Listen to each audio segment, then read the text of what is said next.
I think that's absolutely most important is that you all introduce yourselves. Right. And where you travel from and all the background that you care to share. Invite us into your world. You're looking at me, and I'm like, we are about to take the whole hour. Let me tell you about me. First of all, I'm my favorite person, so just saying. Okay. Buenas tardes o buenos días. Mi nombre es Liliana y soy de Nuevo Mexico. My name is Lily, and I'm from New Mexico. I'm a first-generation Latina. My parents migrated from Mexico to Albuquerque because they ran out of gas, as I like to tell them. Albuquerque is also the land of the Chihuahua people, also previously known as part of Mexico too. And so I am part indigenous from the Nahua and Otomi indigenous people. Which is also Mexico. And I am a person in recovery. Man, it's going to be 8 years in July. Woo. Yeah. I like my date because it's pretty funny. It's July 5th, so I had to get one hurrah in before I check myself in. I'm also the co-founder of Bilingual Hearts Consulting, and I share this because Keith mentioned about partnering with other community members where it's for the community, by the community, and I'm a strong believer. We do a lot of cultural analysis of curriculums where we will call you out on the bullshit of your curriculums. Because if you want to serve the Latino population and you don't offer Spanish resources, then why are you saying that? So anyways, that's me, and I'm very outspoken. Thank you, Lily. How do you follow that up? She's amazing. Hello, everyone. I'm Kopi Marquis Rice. I go by Marquis. I am from the University of Virginia and VCU. You guys invited me into your home, and I'm super grateful. I am currently a fourth year in the School of Commerce at McIntyre, and I've been in recovery for about the last 8 months, which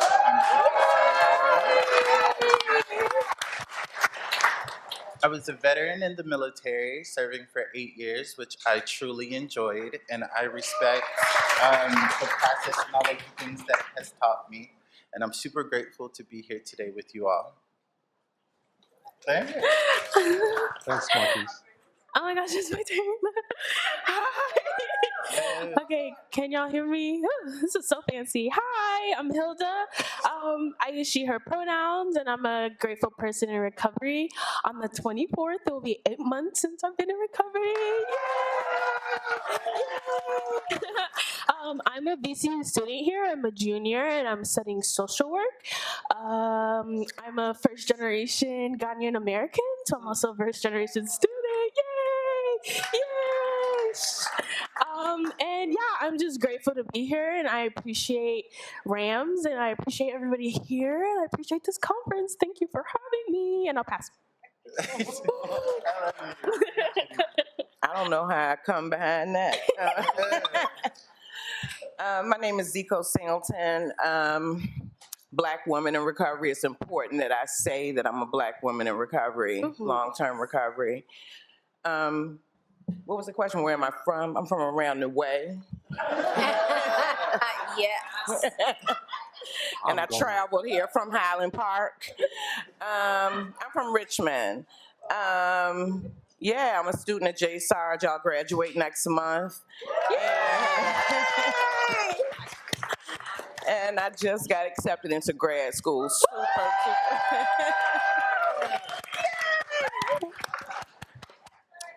Say it still really hasn't sunk in, and the only reason these things are happening is because I'm in recovery, period. I'm very clear about that. Yes. Thank you. Should I push this? Okay, it's already on. Hi, my name is Ava Arteaga. I am a graduating senior at Temple University in Philadelphia. Yay! I go by she, her pronouns. I am a person in recovery. Recently celebrated 3 years. I am also a first-generation student and a daughter of an immigrant. And in September, I'll be pursuing my master's degree in the United Kingdom through the Fulbright grant.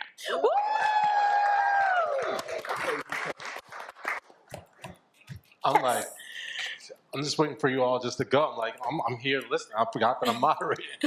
ADHD. So, I have, there's a list of questions. You all have them. I'm going to go on script, off script.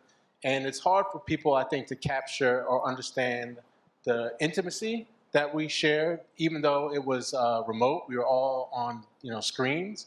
But the closeness was felt and experienced. So, and anybody pick this up, and I'm hoping that you all will be generous with each other. What has been your experience as a person of color or in general recovery? What has been your experience as a person of color in general recovery or collegiate recovery spaces? Here, I'll go, because why not? So, Keith, you mentioned this early in your presentation, thanking Tom for having Soul Circle during the panorami, whatever, pancake time. When I entered recovery, I was going in person to a 12-step program. And like when I went to treatment, we did a lot of AA, and I was like, F that thing. It's all for white people. And then don't get me started on to the wives BS. And I'm like, ew. But then I started going to the other fellowship, NA, and even though it's a little bit more open in regards to like inclusivity, as someone who speaks Spanish, primary language is Spanish, my culture is Mexican, we have carne asadas all the time, which I was really excited. I got invited to the barbecue. Thank you guys. You guys can come to New Mexico for a carne asada anytime. Oh, yes. I know, I'm excited. Anyway, but finding Soul Circle allowed me to talk about my experience as a brown woman in recovery. So in New Mexico, we have a very different culture where there's Chicanos and then there's Mexican Americans. And there is a very huge difference. I grew up very much with Mexican traditional household and not of the activism that comes with Chicano culture. And so that makes me very different to it. And so when I would go to meetings, I wouldn't connect with anybody because that's not what I was exposed to. And in Soul Circle, I was able to talk about that without being told you're just looking at the differences, not the similarities. And it used to piss me off so much. And like Keith pointed out one meeting where it was like, you look for the people who look like you. I just met the cleaning lady who speaks Spanish and is Venezuelan. I don't know anybody who's attending this conference as a professional who speaks Spanish or is Latino, but I do know the cleaning lady, and that is where I find, I got you, I see you over there, the veil. That was the same experience I had in rehab.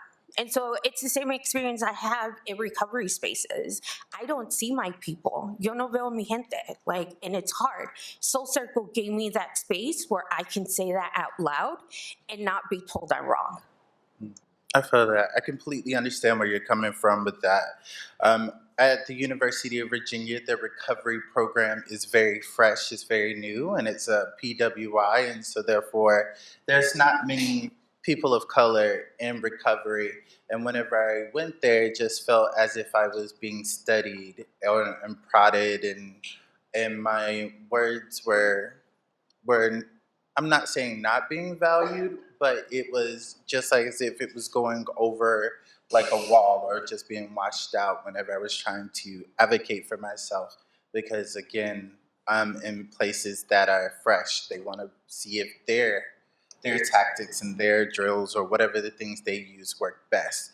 And so once I had my falling out over there, and I was like, I can't work with these individuals, I found Soul Circle, who really changed the trajectory of what my recovery looked like. Mm-hmm. And I really respect that. It's like on day one, whenever I came in, I was like, this is a breath of fresh air, because I know that this system works. There's more than just me coming in as a pilot person of color, because as we know, we are all the same in the human race, but we're also that 1% to 2% difference that really can change and shape the dynamics of our existence.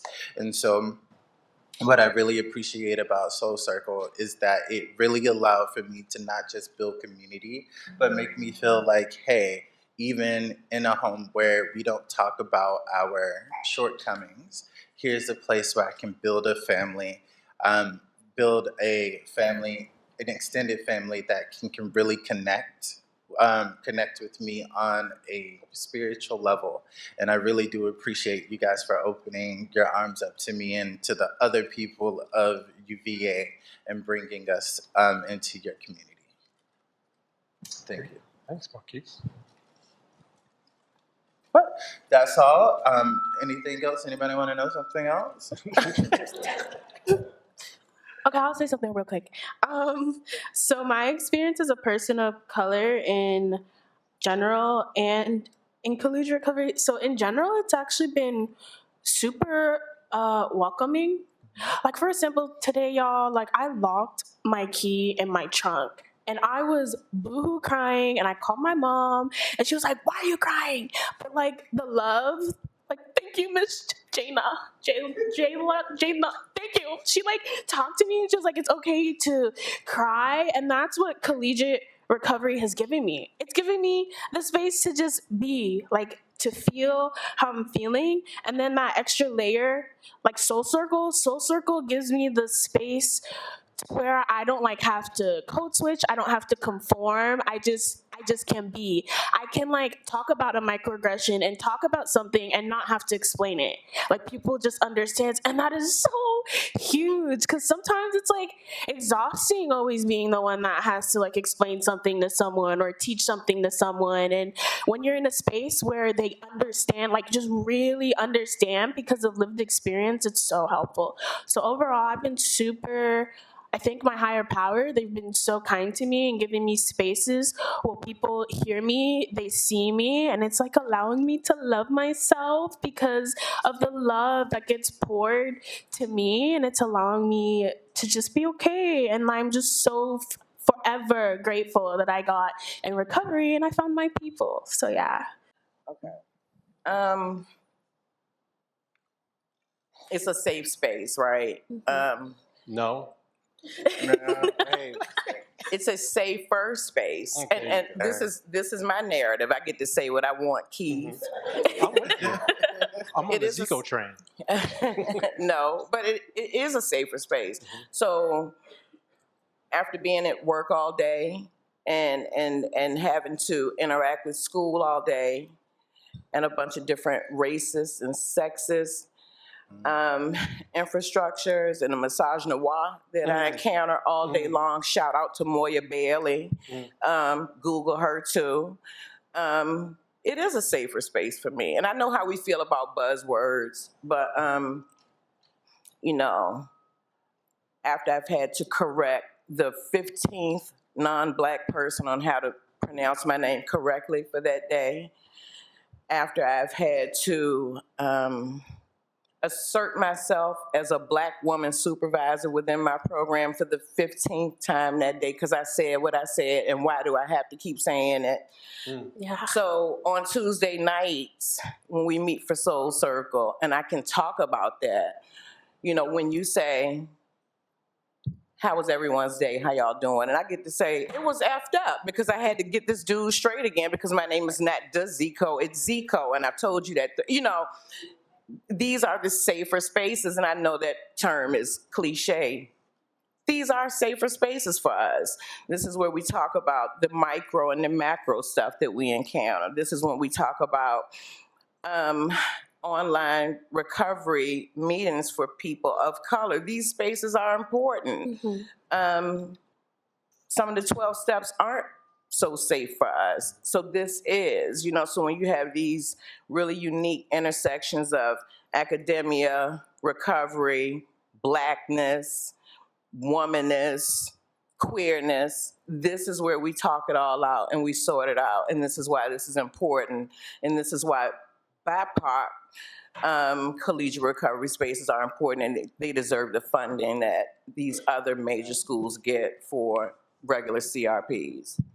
I hope I answered that. I'm trying to make sure I answered that question. Did I answer it? You did. Okay. You did. Yeah.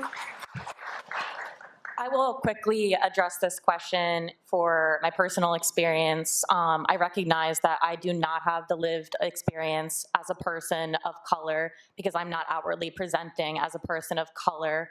White presenting, partially white, partially Hispanic. My mother is white and my father is a Hispanic immigrant who does not have the freedom to return home to his family in his home country and come back to America to be with his wife and kids. So with that said, I have a unique experience where sometimes I feel a disconnect from my cultural identity. My father did not grow up speaking Spanish in the household out of fear of the stigma that would come onto him and his children. And so for me, answering this question, a lot of how my experience as a person in recovery who is Hispanic and partially white would be more so observing others' experiences and recognizing my privilege. I've worked in addiction treatment for the last 2 years, and the population of white clients is much larger than those of color. And we had a client about 3 months ago who had just come to America and only spoke Spanish. And for 2 weeks, there was no translation. She was completely isolated. And so recognizing these language barriers and coming in where all of the staff who is predominantly white for 2 weeks did nothing to help her be able to communicate with her peers and with the staff. So I think that threat of isolation is something that I've observed the most. But yeah. Thanks, Ava. So, Hilda, you said something. I don't know if people caught it. Can you tell me what you mean by code switching? Oh my gosh, okay. Okay, so how do I talk about this? So essentially with me, code switching, for me, it's okay, so since I'm Ghanaian, I don't speak AAVE or anything. But okay. Oh my gosh, come on, Hilda. Okay, so code switching essentially feels like I'm changing my personality, my me, to conform in the space. And usually they're predominantly white, because it's almost just because that's how it was growing up. I grew up in predominantly white areas, and I'm extra, I'm an extra person, and in certain spaces, it just doesn't, I just don't want that attention on me, or I don't want to feel like I'm being ridiculed, or I don't want to be seen as less than because of how I'm speaking or what I'm saying, because it's just I'm always facing judgment, just being. I was literally born in this beautiful skin with this beautiful hair, and I'm just judged. And that, thank you. It just it sucks realizing that there's spaces where I'll just walk in and I'll be judged, whether it's positively or negatively, but mostly in white spaces. I just know okay, so I don't want to fit. Let me see how I can act so I'm not fitting the stereotype, so I'm not doing too much, so I can be welcome in the space. And that's that's like BS. I'm not gonna say the actual word, but that's BS because I deserve to take space like as I am, and I deserve to be in spaces as I am. So when I was saying code switching, like spaces like this and Soul Circle allows me to just be me. Like I remember when I was first coming, I would apologize so much, and kids would be like, "What are you apologizing for?" And I'm like, "Oh, like." No, he said it nice. He was really nice. He would be like, "You don't need to apologize," and I'm like, "Oh, I've always had to apologize just for being me." So it's like spaces like this just let me like embrace Hilda, my beautiful uniqueness, and who cares if somebody thinks I'm extra? I'm extra. Like it's okay. And if I'm me, like people, the right people will gravitate towards me. And I think I answered the question in the best way I possibly could. Thank you, Hilda. So, I deeply appreciate that. And I've got, again, so many other things, but the thing I kind of want to lean into with this is how does your family and culture understand your recovery journey? Ooh, I'll take this one. So my family and culture does not understand anything about it. They have strictly told me this is something that you need to handle on your own and make sure you come out the other end being successful. Because we're very much, keep your dirt behind closed doors and don't let the world see you sweat. But I've learned that if you open yourself up to these beautiful conversations and you open yourself up to letting people in, then you know that you're not alone. Because the world, even though there's like 8 billion of us, could feel isolating at times. And then I realized is like all you have to do is communicate with the people around you, and the community that you're supposed to have will find you. And I'm very happy that I found Soul Circle. Other people. Well, like in the Latino community, you know, if there's a baptism, there's cases of beer.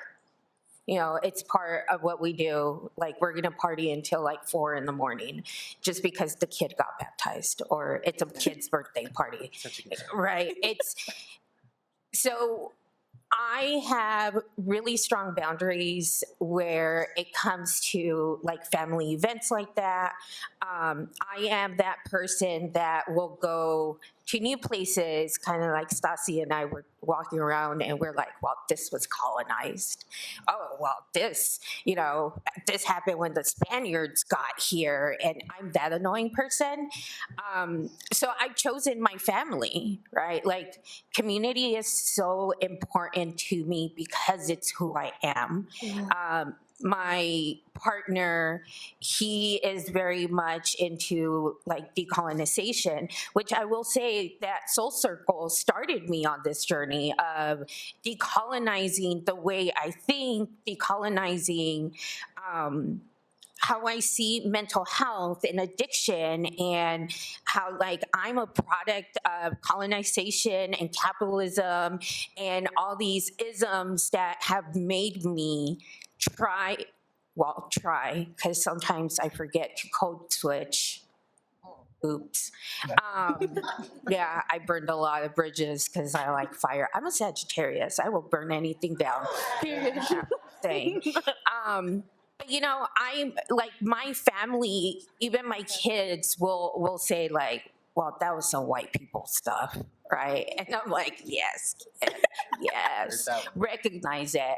And so, you know, I now make it a purpose to teach my Latino community that, you know, it's nothing that we are at fault at, but instead we are lacking in our community and embracing ourselves in our cultures, in our practices. And so that to me is more important than, you know, trying to educate and like convince my mom that she's gave me trauma, right? Like it's kind of hard to let her know that because of her I'm this messed up. But that's a whole different story.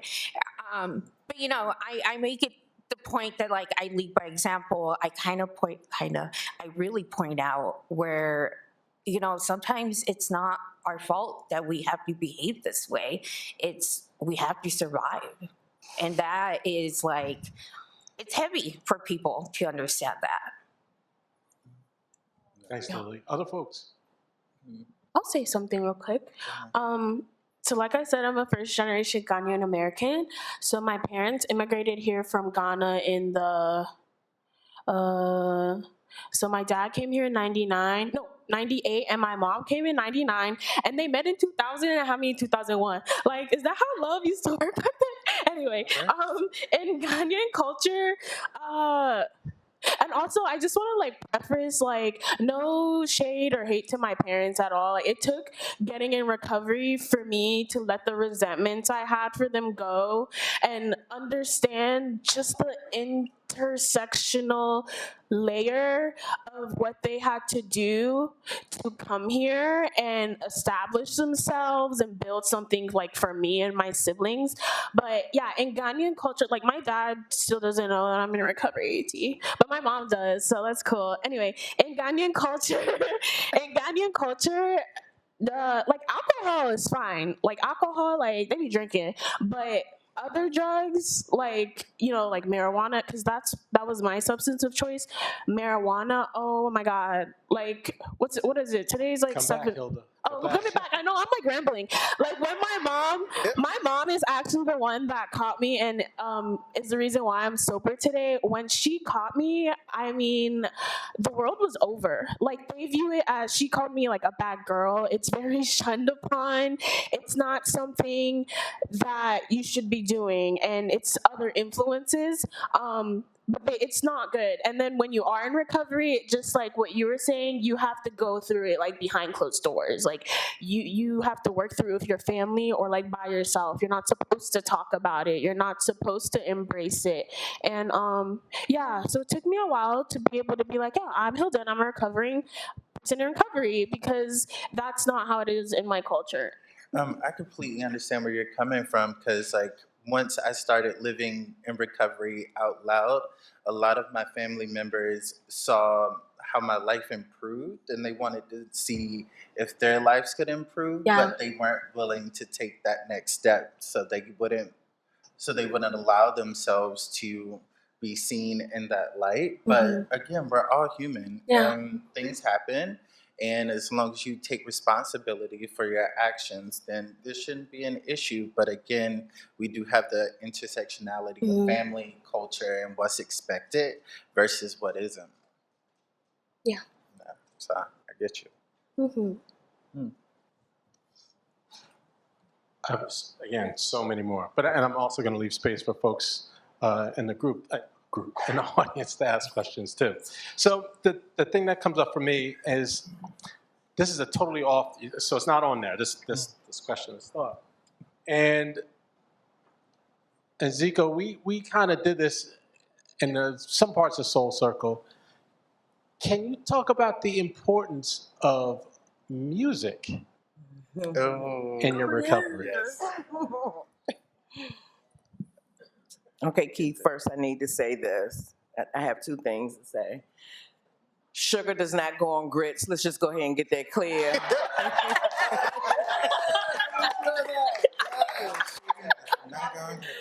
We're going to wrap this discussion up by lunchtime today. I'm sick of this. The black delegation will convene out on the balcony.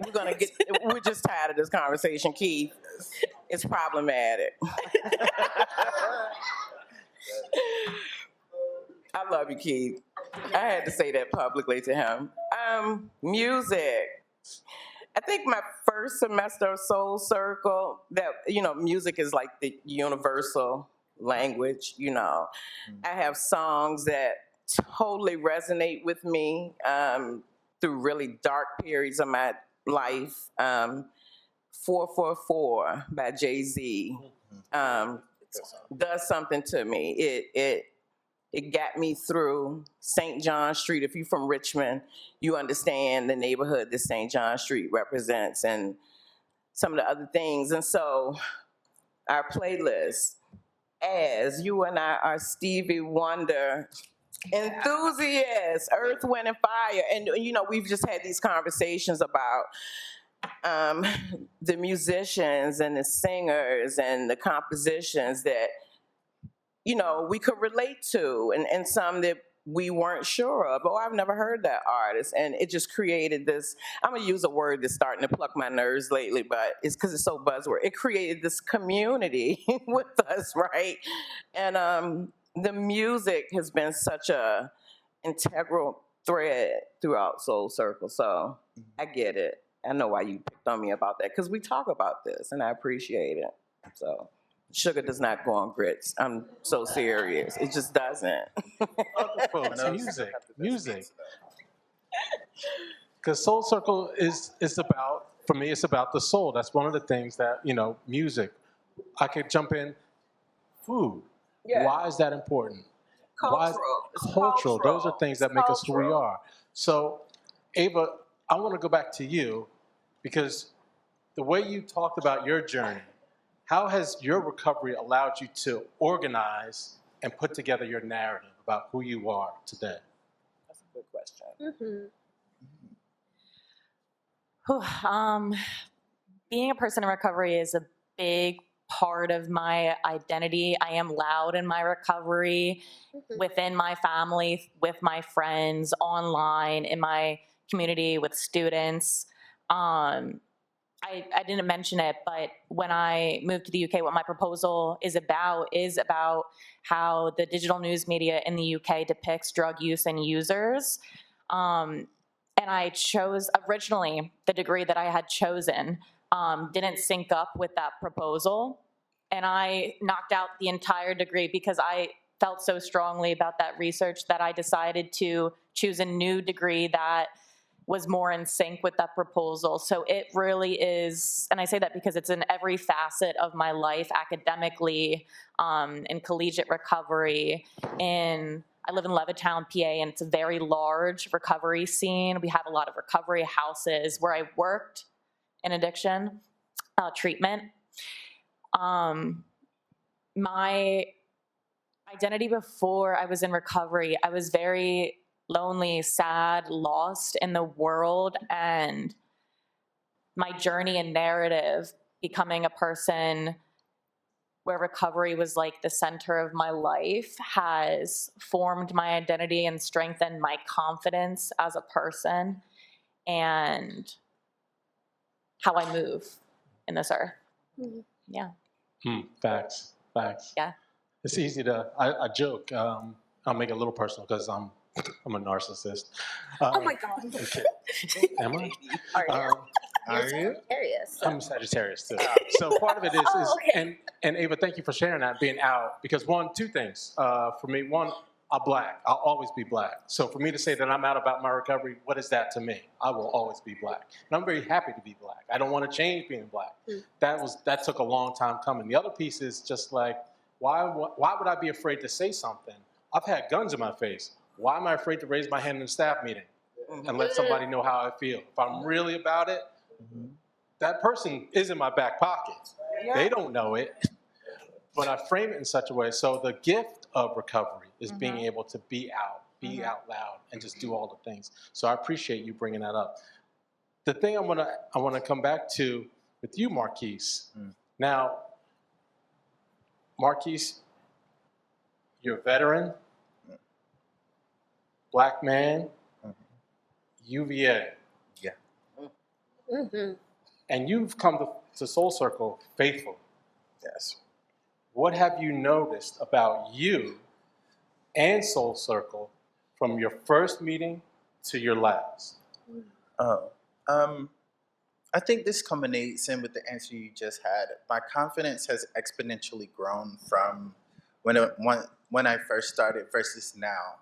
When I first started, I wasn't able to have these types of conversations. I wasn't able to talk to people about recovery. I wasn't even able to present amongst the class of my peers who've seen me work on this project for the last 6 months. And now I'm one of the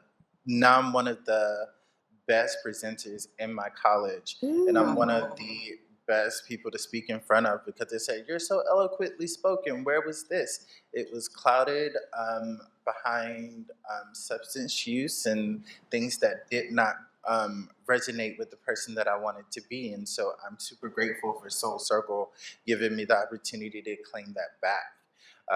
I know that I will be successful, and as long as I'm able to find my community wherever I'm at, I will be successful. Because at the end of the day, we don't do this alone. We do this together. And even if you think you got here alone, you still had to have someone believe in you. And that's what Soul Circle did. They believed in me, and so now I believe in the organization as a whole. Yes. Aww. So I think we have about 5 minutes left, and I thank you for that, Marquis. And I want to leave room.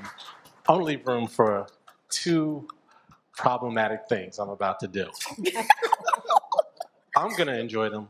I don't know how everyone else is going to feel, but I'm going to love it because that's me. Okay. First thing.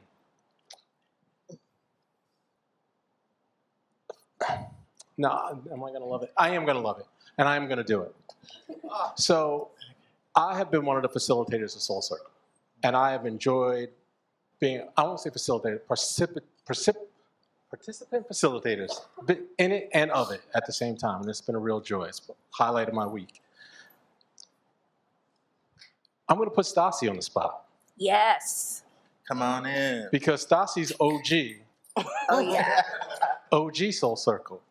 And what people don't know about Stassi, and you all got a glimpse of how Stassi is in the space. But what I want to know from Stassi, what has been your experience as being in it and now currently as a facilitator? Great question. Thanks for putting me on the spot. Anytime. Happy to be up here with you all. It's been so awesome to listen to you all, and it's just, yeah, Soul Circle is amazing. To be in it and then to help facilitate it. Being in it, I actually asked Keith yesterday, I was like, do you know of any other Native people, students that have been in Soul Circle?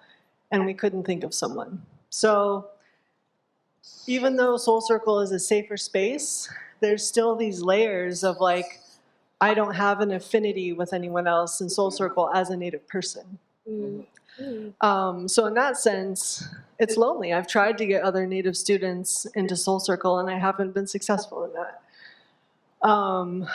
And you know, Soul Circle has given me deep connections all across the country. Yeah.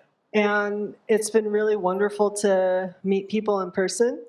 It's funny in the sense of like, oh my God, you're here. And like, we're connected, but also you're here in person. You're real. And it's so different. Being in person is so important. And so I'm really grateful to, you know, to Tom and other people that made this happen, because this has been a dream of Soul Circle for years. Yeah. It's hard to see Soul Circle sometimes. Soul Circle teaches us about letting go. As students graduate, you know, we haven't had the funding to pay for them to continue. We've offered them for them to continue, but sometimes that's just not possible. And so Soul Circle creates a really deep sense of community, and then we also have to say goodbye to that community at some point. And so it teaches me about grief, teaches me about connection and grief.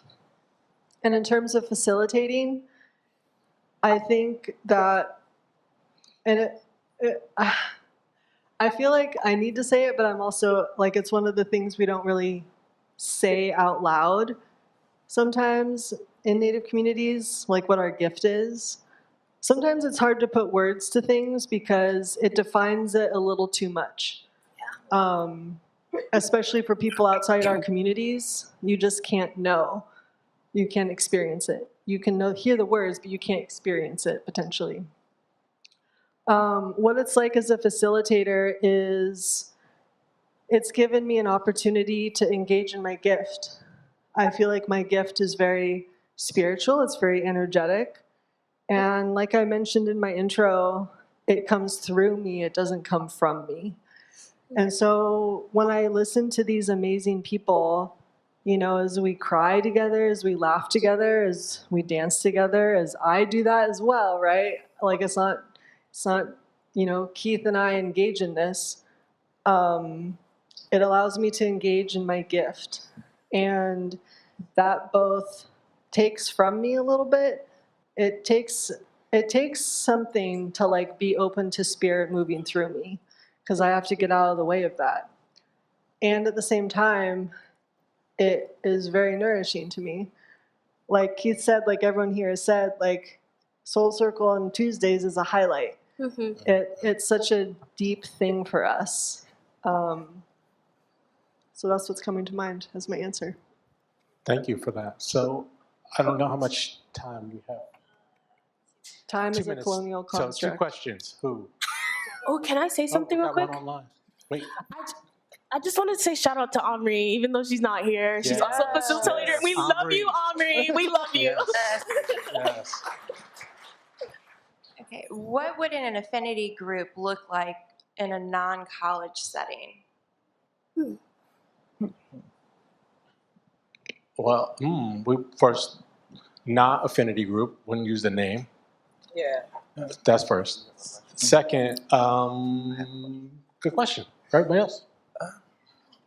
I've been looking into this as I'm moving into the next phase of my life, and what I've found is like every affinity group has to have some sort of connector to get them out there in front of people, whether it's your job, whether it's church, whether it's you all work together at the specific restaurant, or whether you guys all go to,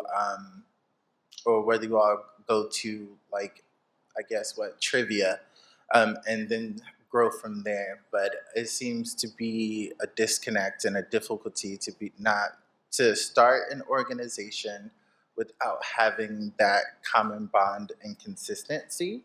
So this is a very good question to pose to us, because at the end of the day, we're still trying to be great within the community, but at the same time, we understand that like this has to be something else there to keep us all connected together. I don't know. I was just going to say that in my mind, the definition of like an affinity group like that is to be tethered to something else first, and then we had to find this other space. Like those of us in HOD and Health Brigade, whenever we congregate in the hallway, I call us the cookout. I'm like, oh, we having a meeting? I didn't know we would, when it's the Black people in my department, so I guess we're an affinity group, right? And I think that, anything that looks like that is first tethered or connected to something that we don't really find safety or security in. And so we create these other spaces. So I don't know, I think they just organically happen outside of collegiate recovery, if I'm remembering the question correctly. We just do this out of necessity and survival. If something happens on a meeting, Edward is right next door to me. I go right next door and go talk to Edward. And Edward is my group. He is my affinity group, but we don't call it that. He's from around the way just like me, and I know I find some safety in that. So like you just said, everything isn't easily definable. I feel like if you put a name on it, affinity group, it kind of takes away some of the power of it. It's just the connection that Edward and I have. I know that if I'm going through it, if somebody has mispronounced my name again, y'all, it's 2 syllables, you know what I mean? It's intentional at that point. Yeah. I can go talk to Edward.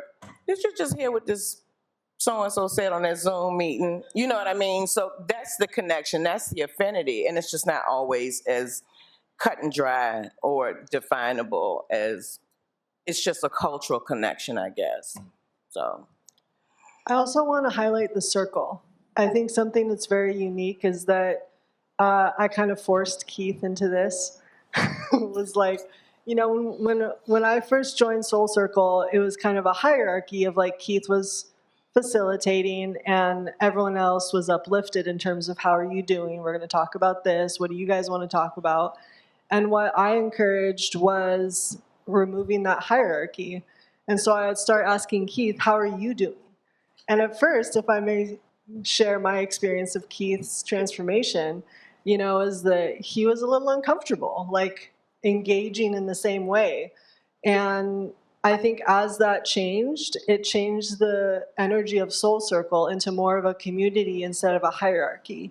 You can't have a community in hierarchy. Yeah. We live in a society of hierarchy. And so I think it's sometimes one of the reasons it's so hard to say goodbye to Soul Circle and there's so much grief. Marquis is always like, can we have another session? Can we have another session? Why can't we just do this every day? It's like we develop this literal community in Soul Circle, and then we have to go back into a hierarchy. Yeah. And so one of the things that I think is beautiful about Soul Circle is it's an actual community, not a hierarchy. Right. And then even being in an academic setting, we want a step-by-step. We want written instructions on how to do something that is human, right? That is something that comes from us, that comes from our ancestors to push us to be here. And you just cannot put that in a research paper. Like, it doesn't happen that way. So having a circle, having a community, that's why I'm just going to say, white people have a really hard time with it. They don't understand it because we've been conditioned to be so individualistic, whereas us, we're coming with community. Zico and I we're worlds apart, but yet those Gucci shoes she had on yesterday, oh my God, right? Yeah, like music. I didn't grow up with Stevie Wonder, but holy smokes, man, that dude, he's pretty good. I don't know. I'm just kidding. But, it's things like that where, like, you don't explain it. You just gravitate because we come from communities that are collective, not individualistic. And that's the important part in that. Absolutely. All right. Well, thank you, Lily. Thank you, everybody. And thank you for joining us today.